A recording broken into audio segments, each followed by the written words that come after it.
For this leg of Doswinkel's exploration of Kenya, we travel to the lush green slopes of Kenya's highlands to uncover one of the country's biggest problems facing people and wildlife. We're in an exceptionally beautiful bamboo forest at the foot of Mount Kenya, and along the river here there are very old trees completely covered with lichens and mosses and other epiphytes like orchids. And this is a primary forest, it's very old. We've climbed to an altitude of 13,000 feet to photograph a species of plant that only grows on this particular spot. We're climbing with a team of rangers of the Kenya Wildlife Service. It's their job to protect us from the big five that roam freely in the park. Lion, leopard, rhino, but especially buffalo and elephant.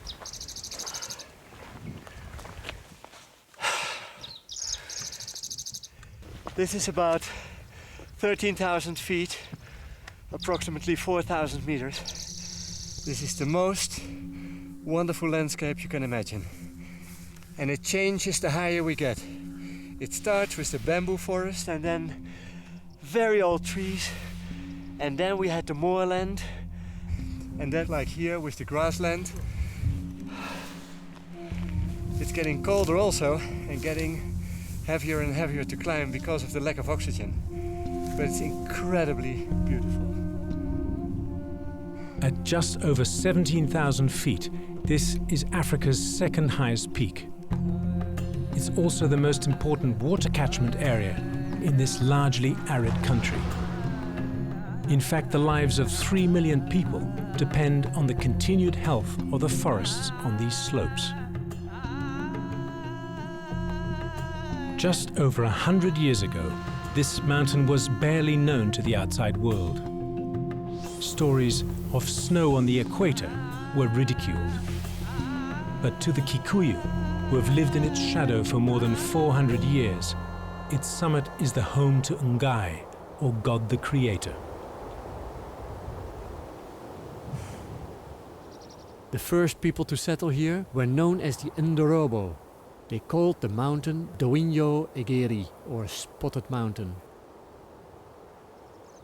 The spots are actually giant lobelias that only grow on these slopes. And inside it has got some flowers. One of the species protects itself against the harsh climate by having developed a special kind of antifreeze. Protect it to regulate the temperatures that it requires. See? It's sticky. It's slimy, it's sticky. Yeah. So because of that, it can't freeze. It can't freeze. And it grows in areas where it's very, very cold. Yeah, very cold. It's because of unique flora and fauna like this that in 1997, UNESCO declared the park a World Heritage Site. Its preservation is critical to the country as a whole, yet these pristine forests are increasingly being threatened by local people desperate to exploit the remaining resources.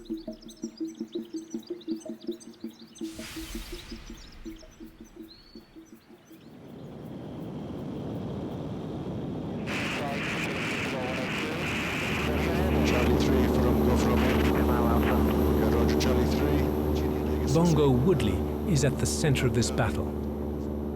As chief warden of Mount Kenya National Park, he's witnessed a decade of massive loss of forest through logging and charcoal burning. In the year 2000, the government gave him full responsibility for its protection. On his daily aerial patrols, he looks for signs of illegal logging, charcoal burning, and marijuana cultivation. All problems that are worsening as more people come to live on these slopes.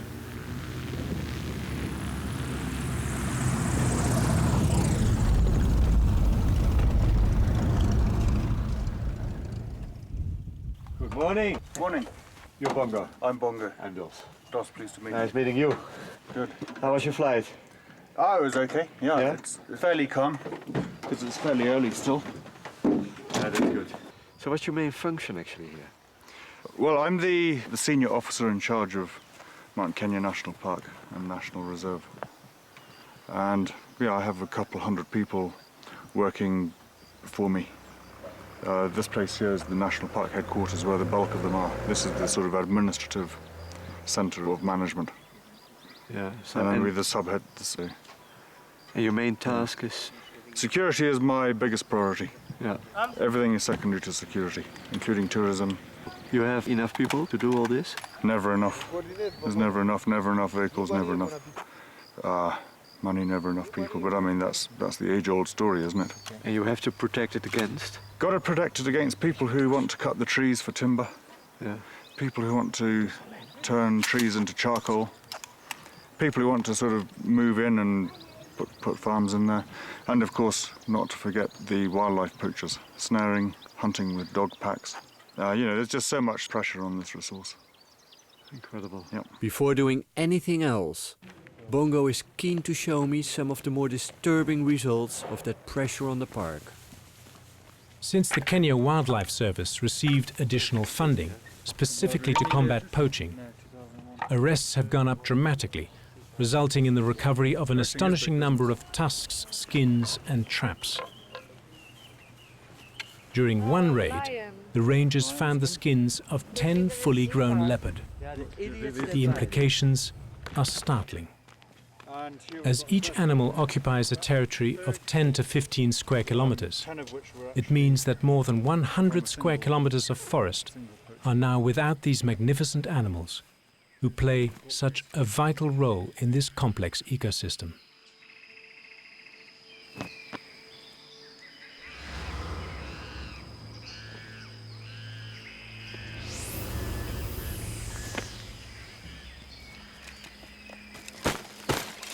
Poisoned arrows. Poisoned, yeah. Probably melted down batteries. Nasty poison, which will definitely give an infection. Snares made of steel cable. Again, these are capable of even snaring an elephant. Basically nails in the hopes that an elephant will tread on it. And then not come back again. You know, the most serious aspect of poaching is the bushmeat trade. Scale snaring, but it's taking out every little species in the forest, stuff you don't notice until it's suddenly absent. Elephant poaching, rhino poaching, that's high profile. KWS jumps on that in a big way. But your small stuff, the stuff you're not going to really notice, is just being slowly removed out of the forest, slowly. Yeah, before you know it, suddenly you've got Extinct animals. pretty much. Literally, the bushmeat trade is going to see the end of wildlife in Africa.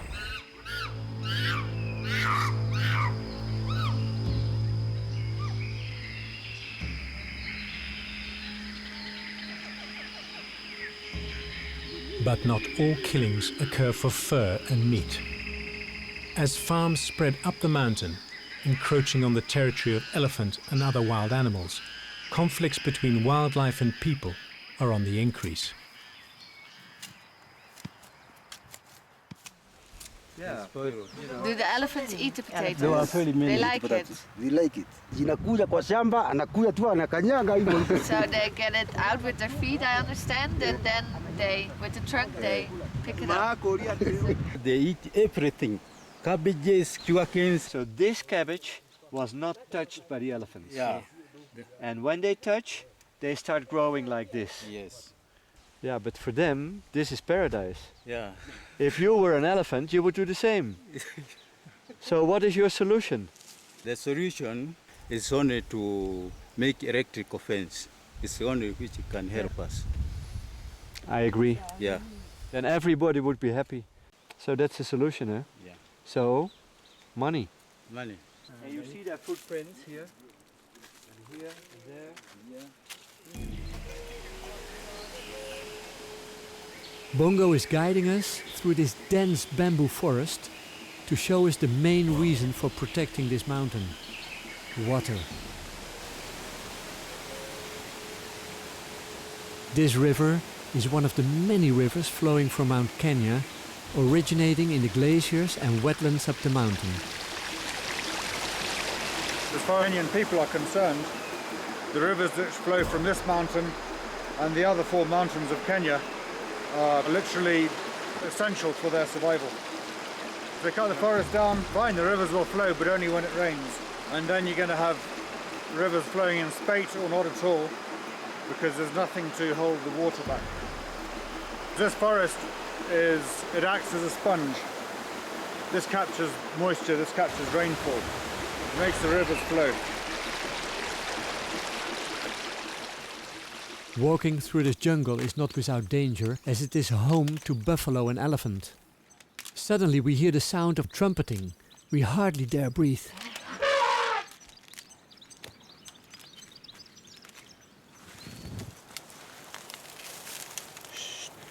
We have to be very, very quiet, because they're only a few meters away.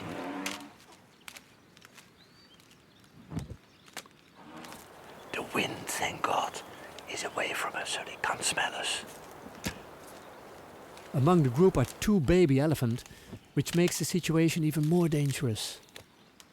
And just 10 seconds later, they've melted back into the forest. Hilde van Leeuwen has spent the past 5 years walking every inch of the mountain, producing the first detailed scientific study of elephants on Mount Kenya. I'm sort of more of an ecologist. I study elephants in forests, which means that I don't see them very often. I have to sort of study indirect signs of behavior, and I look at their movements and their habitat use and what influences it.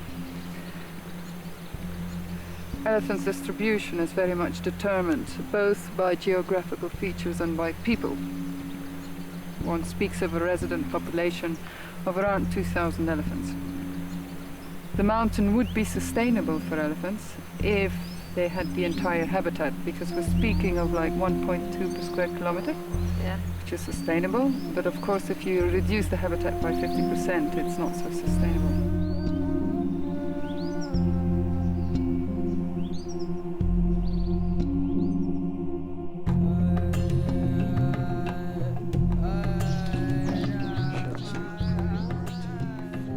Keen to see for himself the scale of the problem, Dos prepares to join Bongo on his daily patrol.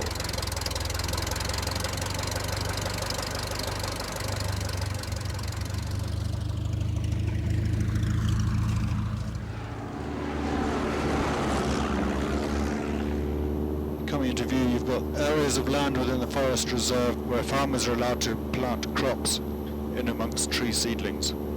As they tend for their crops, they're looking after the tree seedlings, and that keeps everybody happy. The farmer gets free potatoes from the land.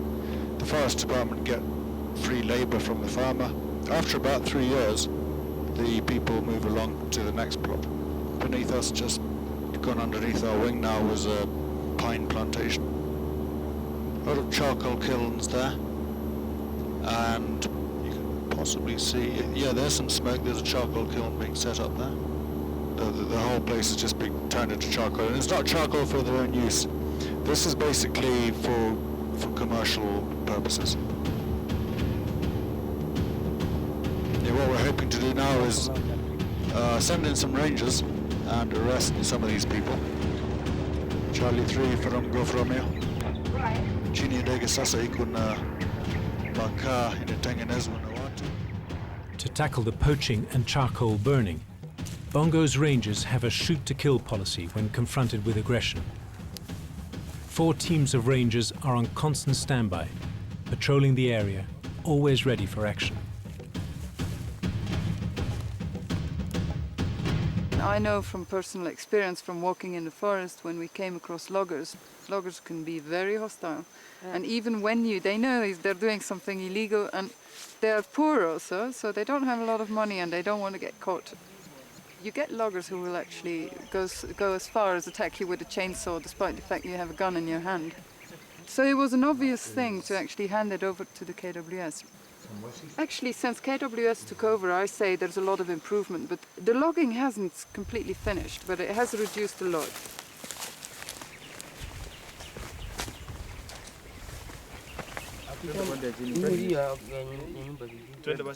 A lot of these young men go into towns looking for work and are unable to find work, and do not want to basically go back to the shambas, to the farms. And this is an alternative for them to try and make a bit of quick money and possibly start their own business later on. This generation really has to be educated and made responsible for the forest, which is their heritage out here on the slopes of Mount Kenya.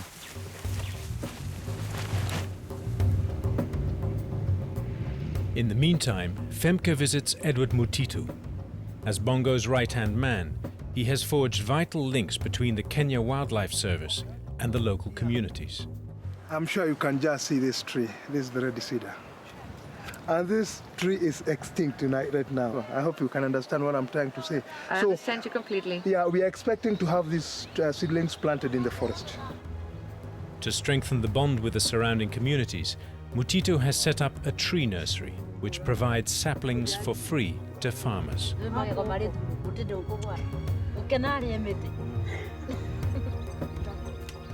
But the carefully laid out reforestation plans don't always work out as hoped. What an enormous destruction. This is mass destruction done by elephants that come from the forest. What they do... Elephants apparently love the sound of breaking trees. Here they've destroyed 10 years of nurture and care. And now you can see, this is just about 40 to 50 elephants that did this work within a week time. If this goes on, we shall lose this forest. Is there a solution? Of course, there are solutions. We have two solutions. We have rangers. We can deploy rangers here and have a fence that runs from Ombe to Ragati. Those two solutions can help us curb this issue we are seeing here. Before leaving Mount Kenya, Bongo takes Dos up for a rare view of the summits.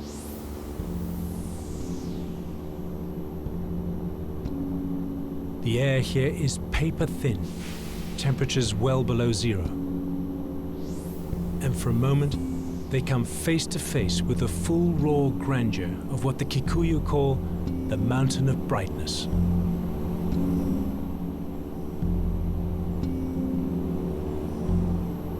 Many Kenyans now believe that fencing is the only solution to conflicts between humans and wildlife in these densely populated areas. One of the most ambitious efforts at doing this can be found just 80 kilometers away in the Aberdares, a mountain range supporting one of the largest indigenous forests in East Africa.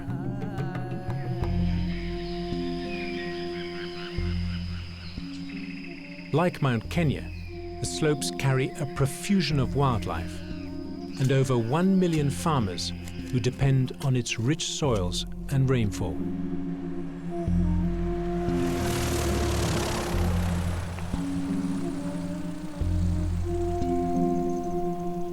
After landing at the Aberdare airstrip, the Winkles are met by Colin Church, a retired businessman whose goal is to raise as much money as possible to protect the Aberdare National Park.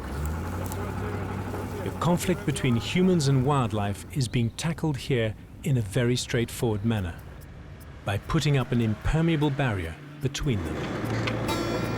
I have the feeling that you have a very specific love for the Aberdares. I was born in Nairobi, but grew up on the slopes of Mount Kenya.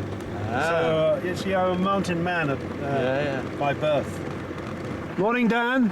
Morning, how are you doing? Good to see you. Good. Hey, you've really come on. In fact, we have come very fast this time.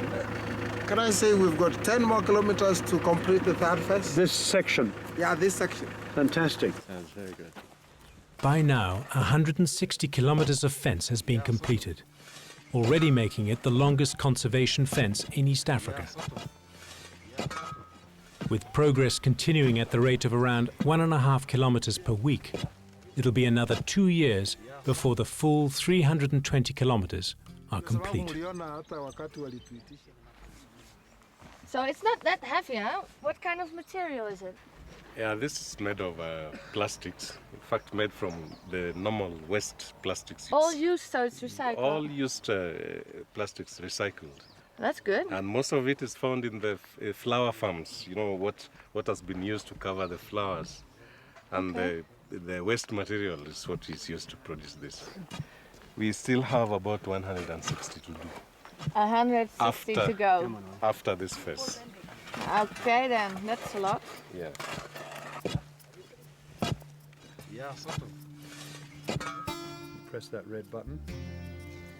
Since construction began, conflicts have reduced dramatically, and the rangers are now shooting animals instead of poachers. each sighting of rhino or elephant is faithfully recorded. The sightings of the rhinos have actually improved a lot, you know, from 60, now we are up to 81. 81 in a month? Yes, in a month. So that's 2.25 rhino per day that the teams are seeing. With the teams, yeah. That's very good. Okay. Much effort is put into building a close relationship with the local farmers and getting their feedback on problems.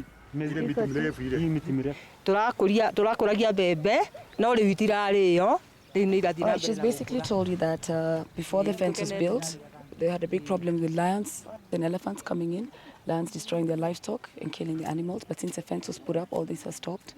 The crops are now growing, the maize is growing, and the livestock is now safe. She's happy. Lakini kwa wakati huu, kwa maana watu wamejua, wanunuzi wamejua ati shamba. He's saying that before the fence, the value of the land here used to be about 50,000 shillings per acre. But now it has gone up to almost 120 to 150,000 shillings. Wildlife in modern times has to be more managed because it cannot roam freely. But once you've got it, you've got an area which is secure. The security creates the environment for them to breed, for all the animals to breed, and so our elephant population in the Aberdares is very healthy, thriving, and increasing. And that will pose, in the long term, it will pose a challenge as to how that is handled. But you have to do that in a managed environment for wildlife in the 21st century. It's different from previous times. Unfortunately, but anyway. Yeah. In the old days, national parks were established for their beauty. And I think these days one should try to give areas a status of protection before it's completely taken over by people, so that one can work with corridors as to allow migrations to occur, so sustainable wildlife resorts rather than just for their beauty. The fact is, without the passion and dedication of the host of people fighting to preserve Mount Kenya and the Aberdares, these complex ecosystems would have no future. And the water supply for more than 1/2 of the people of Kenya would be severely threatened. For years, the idea of fencing in wildlife was seen as no more than a stopgap measure. Now it offers perhaps the only immediate way for farmers and wildlife to coexist in populated areas, providing a working model for the rest of Africa to follow.